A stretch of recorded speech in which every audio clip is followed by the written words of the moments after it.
So in the first page, I have the actual problem and like to the project you will question.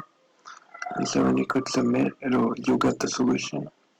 So this is just how I solved it, and this was the final answer to the solution.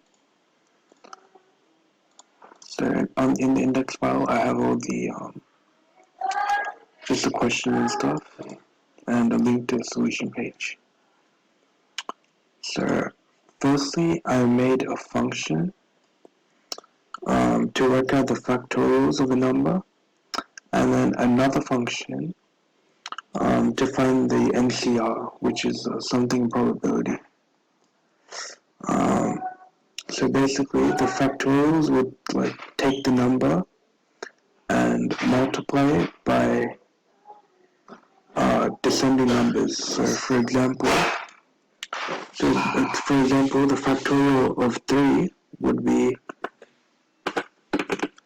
3 multiplied by 2 multiplied by 1. So it's like timesing by descending numbers. And I've done this using PHP in this for loop over here. So I've been able to do this in a for loop.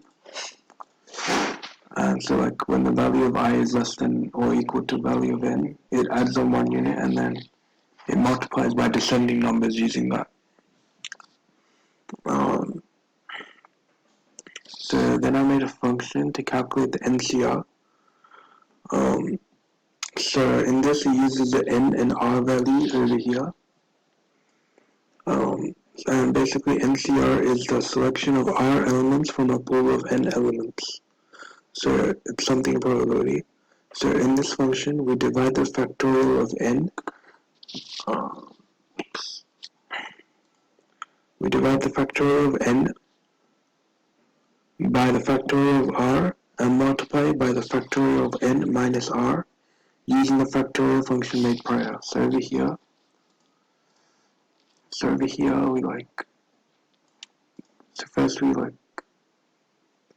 divide the factorial of n by the factorial of r, and then we times it by the factorial of n minus r. And so then to solve this equation, I set the n to 10 and r to 0, and first calculated the NCR of this and set it as number 1. I then inputted 60 and 20 and calculated the num2 variable, and then the same for num3.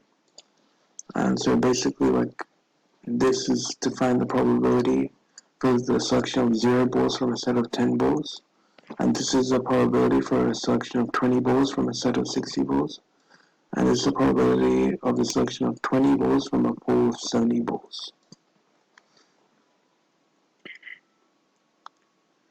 And then these numbers were used to calculate the probability of grabbing a selection of balls that comes from only 6 colors, assuming no balls were taken from the final color. So over here, we multiplied num1 over here by num2 and then divided by num3 to calculate the probability of grabbing a selection of balls that comes from only 6 colors, assuming no balls were taken from the final color. And then I displayed this one on the page over here. So yeah. And then I found the probability of choosing that color by subtracting 1 from the PR1 over here. And then I echoed out PR2 over here. So that's the probability of choosing one color. And since there are 7 colors, we multiply PR2 by 7, and this is the final solution to the problem 493 over here. Thank you.